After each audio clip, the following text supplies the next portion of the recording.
بسم الله الرحمن الرحیم نحمده و نصلی علی رسوله الکریم. Yang amat berhormat Datuk Seri Abdullah Haji Ahmad Badawi, Prime Minister of Malaysia, Excellencies, distinguished guests, ladies and gentlemen, Assalamu alaikum. Good afternoon.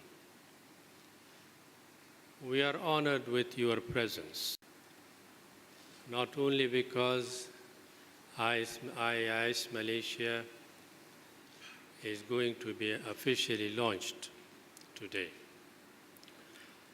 but also because it takes its origins in a vision and ideas that originate in the person of Yang Amat Berhormat, the Prime Minister of Malaysia. His vision to open up fresh avenues for the advancement of the civilizational objectives of Islam. IAIS Malaysia is a non-profit, non-partisan institute established to generate research on topical issues of concern to Malaysia, the Ummah, and Islam's engagement with other civilizations. Our research focus will be to develop the intellectual aspects of civilizational Islam Hadwari, in the ways that it can spearhead actionable reform programs. We plan to contextualize the 10 principles of Islam Hadwari with the source evidence of Islam. The 10 principles of Islam Hadwari that visualize the broad civilizational profile of Islam begin with faith in God and piety, a free and independent people, a just and trustworthy government, balanced economic development, moral and cultural integrity, a good quality of life, protection of the rights of minorities and women, protection of the environment, and strong defense capabilities. I believe that all of these find support in the mainstream teachings of Islam. And we hope to develop the research potential of this new vision that Malaysia has initiated under the leadership of Datuk Seri, the Prime Minister of Malaysia. The benefit of projecting these values into a cluster and an order of priorities will have for us a program that we need to focus. We also look into the halal industry, Islamic finance, interfaith and inter-civilization dialogue. The Hadwari approach to the study of Islam that was initiated in 2004 by the Prime Minister of Malaysia and was subsequently made into a policy program of his administration has visualized the welfare of the people and good governance for not just Malaysia, but for the Ummah as a whole. Ever since its inception, the Prime Minister has addressed the subject in his numerous speeches both here in Malaysia and abroad. A momentum has been generated, and to a large extent, when one looks outside Malaysia, it has been fairly well received. And it is our task here at the IAIS Malaysia to develop the research potential of this vision.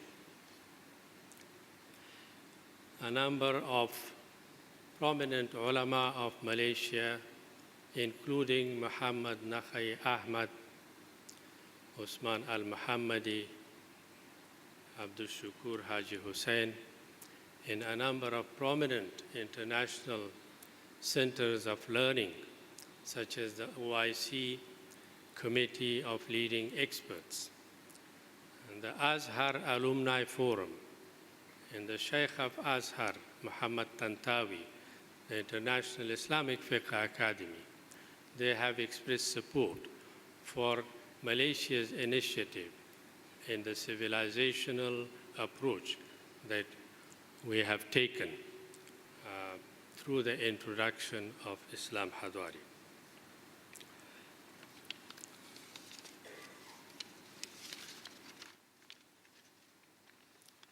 Islam stands for pluralism in moderation, and we hope to develop this for Malaysia's societal and civilizational development. Our research will be guided by the principle, the Quranic principle of wasatiyya, moderation and balance, which is a designation, the Quranic designation of the Ummah. And our research will also be guided in the light of ijtihad, the maqasid and objectives of the Sharia for the benefit of Malaysia and the Ummah. And we will be pursuing this program through colloquia, conferences, and publications. Islam Hadwari has been met with mixed reception and some criticism. The burden of criticism has fallen on the use of the expression Islam Hadwari. Islam saying, the critics say, is one Islam and does not take this qualification. Others have said that it is too worldly, focusing on development. And others have pointed out that the 10 points, the principle of Islam Hadwari, need elaboration and definitions are needed. Some of these points are valid. And in my own research in the past 1 year or so, I have explored the media coverage on Islam Hadwari in Southeast Asia and the Arab world. And I have engaged in addressing some of these criticisms. I have published 2 books on the subject, one of which is entitled Civilizational Islam, Revisiting the Islam Hadwari Approach, which addresses the criticism that have been made. And the second book I have written is Civilizational IAIS Malaysia, Exploring the Intellectual Horizons of Civilizational Islam. In fact, a chapter has been assigned to each of the 10 principles of Islam Hadwari. I now would like to address some of these criticisms. And the point which has been said that it requires, the 10 principles requires elaboration is valid, and it is generally acknowledged. But the critique that says that Islam Hadwari is too worldly, focusing on economic development, and this is weak and less than sound. Economic development, which means taking the welfare concerns of the people into consideration. This is, in fact, the substance of the Quranic principle of the vicegerency of man in the earth, to develop the earth and make it a pleasant place to live in. The basis of civilization, or Umran, which is the central theme of the renowned Muslim scholar Abdul Rahman ibn Khaldun, gave a fresh prominence to civilizational profile of Islam. And in fact, it resonates the Quranic principle of Imaratul Ard, as in Surah Hud, Ayah 61, Huwa ansha'akum min al-ardi wa ista'marakum fiha. He created you from the earth and made it your assignment to build it.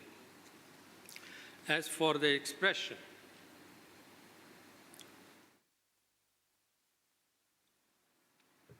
the critique that has been made about the use of the expression Islam Hadwari, in my assessment, the reason why this expression was chosen, and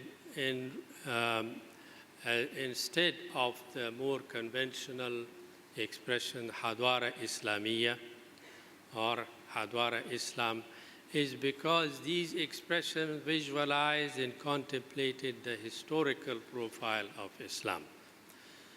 And now we are in a different set of relationships. The dynamics have changed. Islamic civilization stand in a different set of relationship with other world civilization. The reason, in my assessment, why Islam Hadwari is chosen as the name for this vision is to focus on contemporary issues and on engaging with Islam in modernity, the challenges that we are facing today. Referring to the normative principles of Islam, which advocate the vision that we are speaking about, we read in an Islamic legal maxim, al-umuru bimaqasidiha, that the affairs of people are judged by their purposes. Should there be an element of discrepancy between the words and purposes of a person, credibility is attached to the latter. If I may also refer to another legal maxims, this time with reference to contracts and covenants, that credibility is attached to the meaning and purpose and not to expressions in words. Bearing in mind that government in Islam is a form of contract of agency or wakala between the ruler and the ruled. The actions of and programs of government should be judged by their purposes. And therefore, the critique that is made of the use of the term does not really bear out. What about the 10 principles of Islam Hadwari? They all resonate the substantive vision and principles that we find in the sources of Islam.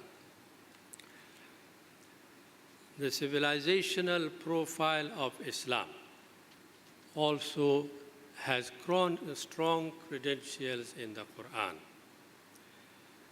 And this is manifested in mankind's assignment to build a social order founded in human dignity, in compassion, in justice, in beneficence, adl and ihsan.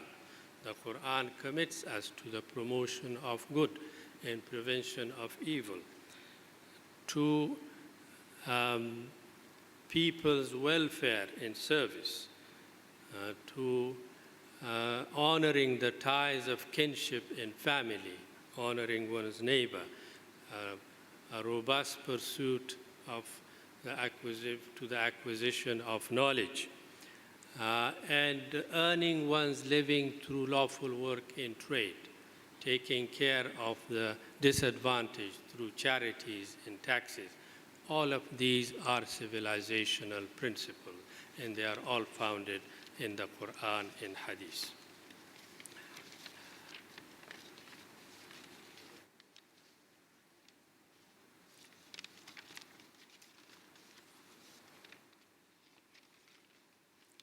May I also draw your attention, ladies and gentlemen, to some of the other foundational principles of Islam. The concept of Tawheed, or divine oneness, visualizes humanity as one as a Unitarian vision without any discrimination. Moral excellence is the only criteria of distinction that Islam recognizes. Islam invites people to cooperation in good works, in taqwa, moral excellence, and recognition in friendship, ta'aruf among nations.